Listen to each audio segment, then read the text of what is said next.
And welcome to another episode of Expert Speak. I'm Michael DeLon. Today, I am talking with Terry McDougall. Terry, thank you for squeezing me in and having a short conversation with me.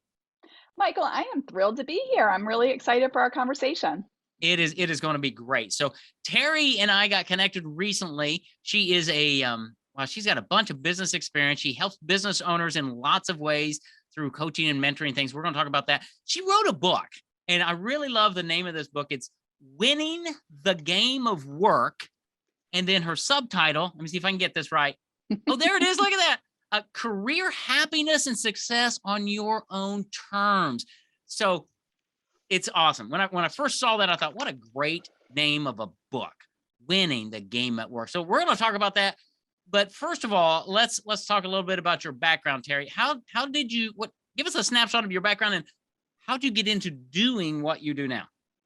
Well, I was a marketer for 30 years. I just kind of worked my way up the corporate marketing ladder. And for the last 12 years of my corporate career, I led marketing for several businesses at a large national bank. Okay. And then I got to a point, I had a few, crossroads, I guess you could say, that I got to in my career. And I actually had hired executive coaches a couple times, and they had really helped me to, get a new perspective, to increase my own self-awareness so that I could continue moving ahead. Because a lot of times, you always hear that old adage, what got you here is not going to get you there. But sometimes when you're in a certain situation, you don't know what you need to do differently to get different results. And so I found that to be really helpful. And then, years later, I just kind of found myself at a new crossroads where I kind of felt like I had outgrown the opportunities that I saw around me at my current employer. And it just got me thinking, what would I like to do next? And when I really looked deep and I thought, what am I good at and what do I like to do? Well, I love connecting with people. I love, co-creating new situations. As a marketer, is very creative. And so I realized that I love the coaching and mentoring aspect of what I did as a marketing leader. And I decided to kind of make a bit of a radical left turn and get certified as a coach. And so now I mine all those many years of work in the corporate world to help the clients that I work with now to have happier and more successful careers without grinding it out and all of the stress and anxiety that often goes along with having a quote unquote successful corporate career. Yeah, that's awesome. All right, so let's dive in there, because so many times in corporate America, right? My story. I was in prison for 2 years, right, in corporate America, when I was in a job that I hated at a ministry that I loved. And too many times that's what can happen to us. You help people in corporate America figure out how to find that happiness, how to regain it. Let's talk about that. And how do you do that? And where are people and how do you help them? Well, the part of the reason why I named my book Winning the Game of Work is because I think way too many people go into work looking at it just what they see on the surface. If you think about that movie with Keanu Reeves, The Matrix, right? Yeah. There's that part that you see that's out here. And then underneath that, there's a lot of other stuff going on.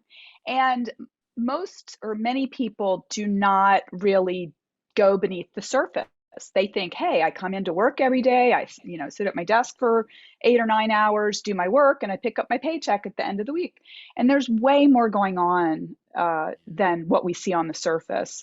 And if you want to be more effective and more successful at work, it's worthwhile to start what I call zooming out so you can see the whole playing field and understand where are you on the playing field? Who are you playing with? Who are you playing against? What moves do you have at your own disposal? Because when we don't do that, what we might find is that we're sort of, out there running around on the field, with the defensive line of the Green Bay Packers or something. And you wonder why am I getting pushed around? Why am I getting trampled? And it's because you're really not prepared to play this game. Everybody else or many other people are actually playing the game. They understand the rules and you don't, and you're sort of stumbling a bit. Yeah. Girl, you're speaking to my heart from years ago, because before I landed in prison at that same ministry, I was climbing the corporate ladder. My boss left They promoted Yep. me to take over his position. I was now sitting on the leadership team of this organization. Yes. I was like this little kid in this, and I'm going, Yeah. I don't have a clue what's going on, right? And it Yeah. really impacted a lot of things. Similar things happen to people, whether they're in the corporate world, business, it doesn't matter. We all struggle with that, right? Absolutely. And I mean, what you just described, it's almost like, taking a talented kid out of little league and dropping them on the Yankees, right? Like Totally. that's a giant leap. And, even though, yes, on the face of it, it's the same game, the major league game is completely different, Yeah. and I actually had a really similar situation in my career that I write about in the book. And it was painful, and it actually was what prompted me to go hire a coach in the first place. And that was, I was the right hand person, much like you were, to the head of the marketing department, and was very instrumental in many of the strategies that we did, both the development, and he actually relied on me to do much of the communication that was sent out throughout the whole organization. So I kind of knew what was going on, and in fact informed him a lot. He left. I applied for his job.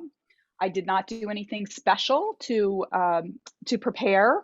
And in the second round of interviews, I was knocked out because I really didn't think about, how do I add value? Am I mentally promoting myself to that next level? And that really hurt because I felt like I was the heir apparent.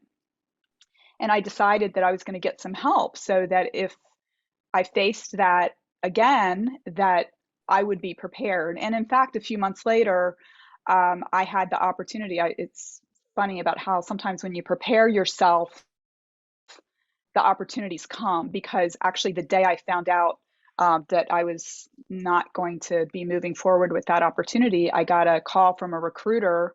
And within about 3 or 4 months, I had 2 job offers and was actively interviewing for a third job. And I actually ended up taking one of the jobs that moved me here to Chicago into a leadership position that paid more than the job I didn't get. And so, if we can really get clear on what the gaps are between where we are and where we need to go and get some help, like you said, we have it within us to cross that bridge, but sometimes we got to build the bridge first. Absolutely. I think it's I heard the quote. I attribute it to Abraham Lincoln. I don't know, but that's where I heard. He said, I will study and prepare myself, and someday my chance will come. Yes, I believe that fully. And I love what you said there is you took it upon yourself to hire an executive coach, somebody to Yeah. help you. I Yeah. had a couple executive coaches in my life, needed them because if you're struggling, if you're hitting your head against the wall, you're not going to be able to figure out how to get yourself past that. Mm-hmm. But an executive coach many times can come in and usually in a relatively short period of time, because of questions, experience, and they can help you break through. Is that what you have found? That's absolutely true. And I've got a saying that I use all the time, and I didn't make it up, but I've stolen it from somebody. And it is that you can't read the label from inside the bottle. We are Absolutely. walking around being who we are, and we don't really understand a lot of times how we're seen or how we're showing up. And as an executive coach, I hold up the mirror and help them Yeah. see, this is how people see you. Is this how you want to be seen? What do you need to do differently? And then I also think that it's really difficult. Well, like what you were saying, I think a lot of times people are on their path, and maybe up until this point, it's been fairly easy going, right? They, like I said, what got them here isn't going to get them there. So they run into a boulder in the road. And for a lot of people, they keep trying to push the boulder out of the way, push, push, push. Nothing's working, right? A coach can come in and say, hey, let's step back. Okay. Like there might be some other ways. Hey, there's a ladder over there. Hey, look over to the right hand side. There's a little path around this. Yep. You know, a lot of times on our own, we can't think of all of the options for how to surmount this obstacle. But with a coach, to your point, I mean, I've had a lot of experience personally in my own career, but I've also coached a lot of people. I've seen a lot of patterns. I've seen a lot of things that work, and a lot of things that work seem counterproductive. Yeah. Like, and I'll just give you an example, is that for a lot of people that I coach, they're high achievers, and if they are faced with an obstacle, they will double down, they will go faster, they will work harder. And, I call that zooming in, right? Like giving it your gut, giving it your all. And what I tell them to do is say, no, like take a beat, take a pause, step back, don't step Mm, forward. Look at the entire situation in context, because that's when you start to see, oh, there's a path around this way, or maybe I can leverage this person's relationship to influence the person I've been trying to influence directly. Just, a couple of examples. So it might take a little longer, but you're going to be more effective, and it's, the higher you go, the more that relationships and politics and perception becomes more and more important. And it doesn't come natural for most people. you're right. Yeah, because most people are doers, right? They're those Yeah, type sure. A, like, and what I found in getting to that C-suite world is it has a lot more to do with my thinking and the questions that I'm asking Yes. and all of that to bring. That's what they're looking for. Not Yeah. can I do the job? Well, obviously I can do the job, right?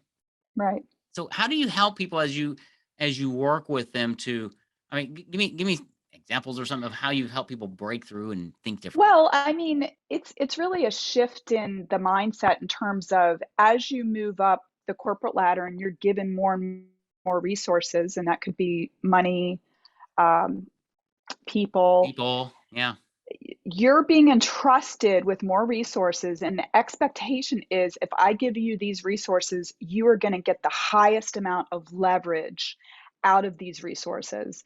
And that flies in the face of what you were just talking about, like when people have this doer mentality that, oh, everything has to be done the way I would do it. And oh, I mean, I hear this all the time, like, well, I know I should delegate, but it's just faster for me to do it. yeah, Well, guess what, people? When you're doing it, that's one-to-one leverage. That's zero leverage. There's no leverage there. Even if you've got people that it takes them twice as long to do something as it would you, they're making less money than you are. And so you're probably going to be getting more leverage out of those investments. And if you're doing something that somebody else could do, even if it's not as done as well as you could do it, you are not doing something that only you can do. right. So I always say, like, um, mentally promote yourself to that leader role. And I use this analogy with my clients a lot of times. It's sort of like the, forest ranger who's up in the fire tower in like a big forest, Hmm. right? Their job is to be up there and to look across the forest with their binoculars and look for, oh, is there like a fire flaring up here or there? And then to radio down to the people on the ground to go over into the fourth quadrant, and, it looks like there's some sparks there, right?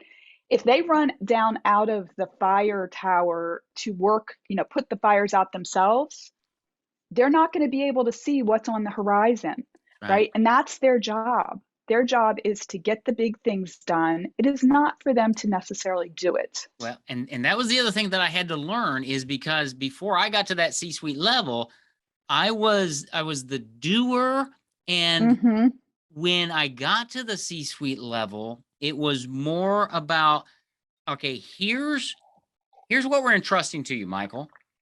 And then they expected me to make decisions, to lead, to have data. Why Yes. are you versus coming back and say, well, okay, this is what I think we're going to do. Is that okay? And they're like, Mm-hmm. We don't don't be know. asking me that. Yeah, you're the expert, right? You make the impact. We're telling you Yeah, what we expect. How you do it is your problem. it is. But they do expect you to lead, and that's a different mentality, right? And Mm-hmm. and what it does is it breeds fear. Those phantoms. It's like, can I do this? Am Yeah. I equipped? And that's where you can come into somebody and say, Mm-hmm. let me help you, because those Yes. are mental barriers. Absolutely. And it's not uncommon, for people to approach me, whether their company is paying for the coaching or whether they're paying for the coaching themselves, that there's a vacuum when it comes to the mentorship. And honestly, not through any fault of their boss. Most of the time they're just reporting to somebody who is super busy, and they've been given this opportunity to come in and make an impact, but there's some blind spots maybe there's some things they've never done. They don't know how to approach it. And having somebody in their corner to talk through things, to bring examples of approaches that I've seen work, that can really help them. I mean, you know, the people I work with are totally, they're talented and they're smart and they're capable.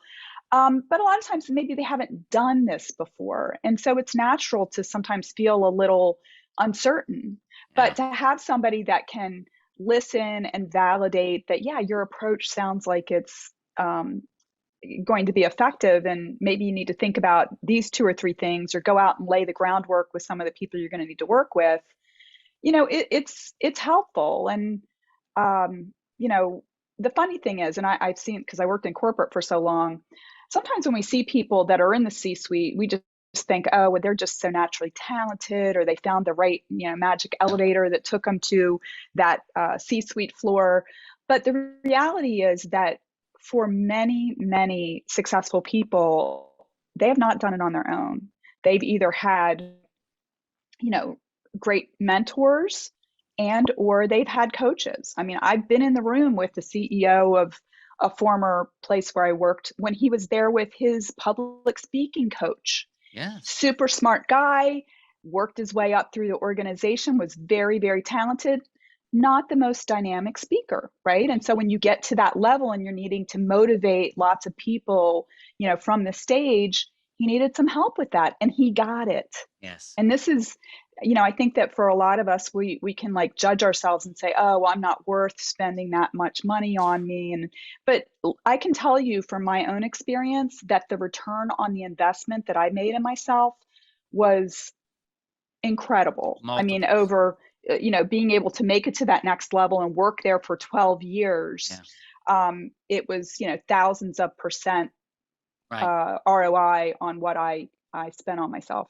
Yeah. I tell people a lot, and I learned this years ago, that you're going to be in 5 years from now, you're going to be the same person you are today, except for Yes. the books you read, what you listen to, and the people you associate with, right? Mm-hmm. And Yep. so I think people should be reading your book, Winning the Game of Work. They should be listening to this podcast, and they should be associating with people like you, Terry, because you're going to help them grow. And what happens is, when they change and become different people in a sense, because you think differently, Mm-hmm. guess what? You have more opportunities. You reduce stress in your life. You start Yeah. having fun. Then more opportunities come to you, and you can start doing things, right? Yeah. It's, where are you? Are you stuck? And are you going to stay stuck? Or are you going to reach out to Terry and say, I need to get unstuck? Can you help? Yeah. Michael, I have a 5-step approach to coaching that I take my clients through, and I'm not going to take you through all 5 Okay. steps, but the 2 most important ones, or maybe there's 3, but the first one is getting clear on your goal. Like, so many times when I first start talking to somebody to explore whether we might work together, they're very in touch with the pain, right? Yeah. Like, oh, I keep banging my head against this wall and it's not working. And I'm okay with like listening to people complain for a while and venting and getting the emotions out. But at some point, we've got to flip the script and be like, Yeah. okay, I've heard about what you don't want.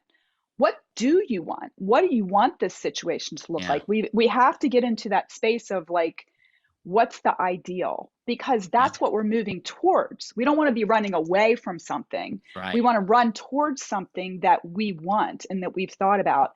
And the second most important thing is to shift your mindset that you believe that it is possible. Absolutely. And I will tell you, a lot of times I'll work with people a lot on shifting the mindset to believe that it's possible. And I've seen it quite often that as soon as they believe it's possible, miraculous things happen. Honestly, like really Amazing. crazy things. Like, oh, I had coffee with somebody and he offered me a job at the coffee. It wasn't Yeah. a job interview, but we just got along and he saw a need in his company and offered me a job. I've seen so many of those situations that, if you open yourself up to the possibility Yeah. that really miraculous things can happen. And then, of course, the other thing, which is also critical, is you have to take steps towards Yes. that. You hear about people talking about manifesting. Well, manifesting is setting a goal and taking action towards That's right. that. That's right. Yeah, exactly.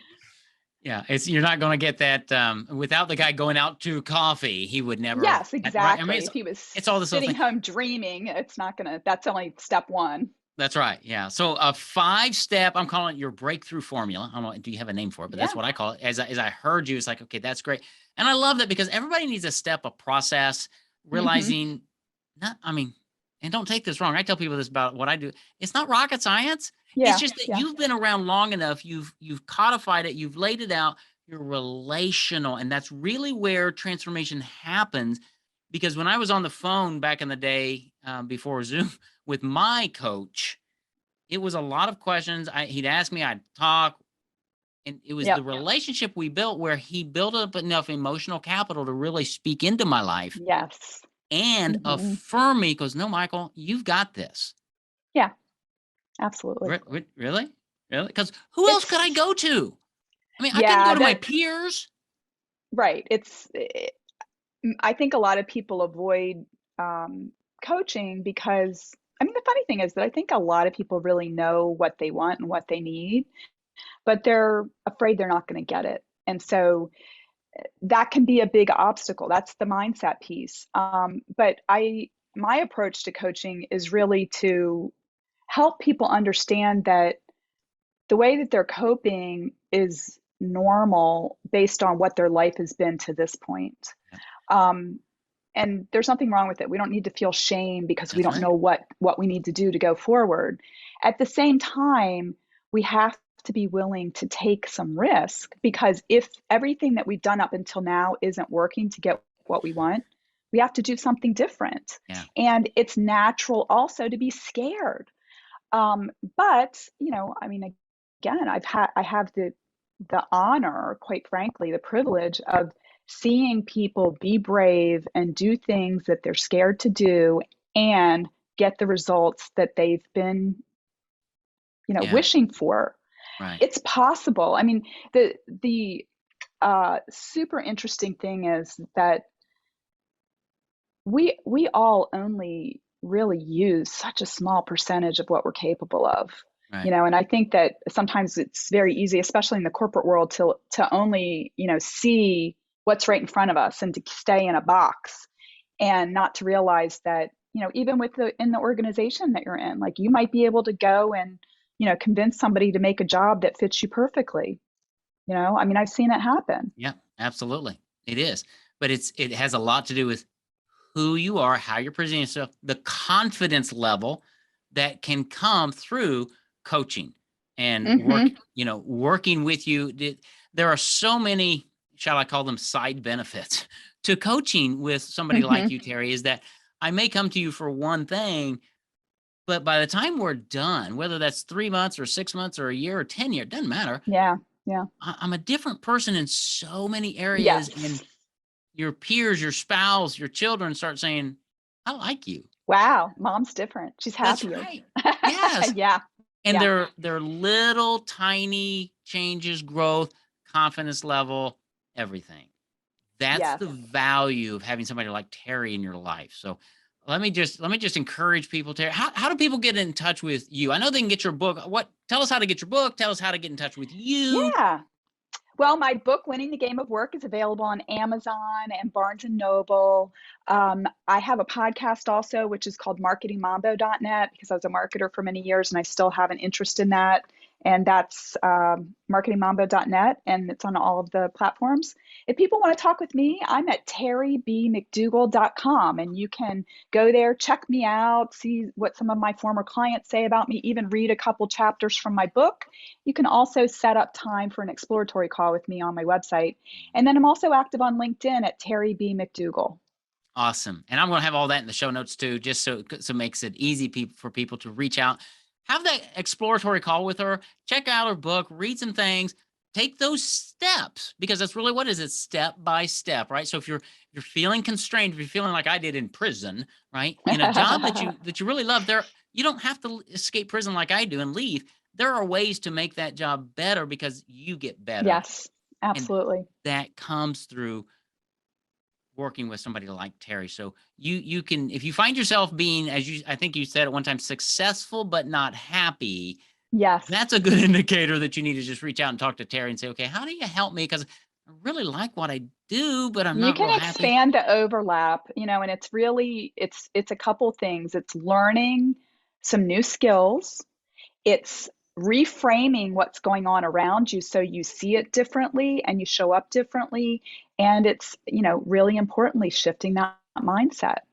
Yeah, absolutely. So, Terry, thank you for being here. We could go on for hours because I love what you do. I've experienced myself with coaches and things, and I've got coaches in my business right now, right, who help me with all kinds of things. So, I'm a big fan of coaches. I want people to reach out to you so that you can help them win at the game of work. Really, at the end of the day, to And be life, honestly. it Work and life. it really is. It Yeah. overflows to everything. So just reach out to her, terrybmcdougall.com. But also you can find her on LinkedIn and all over the place. Check her out. Check out the show notes. We're there. Terry, thank you. It's been a fun conversation. Thank you, Michael. I enjoyed it so much.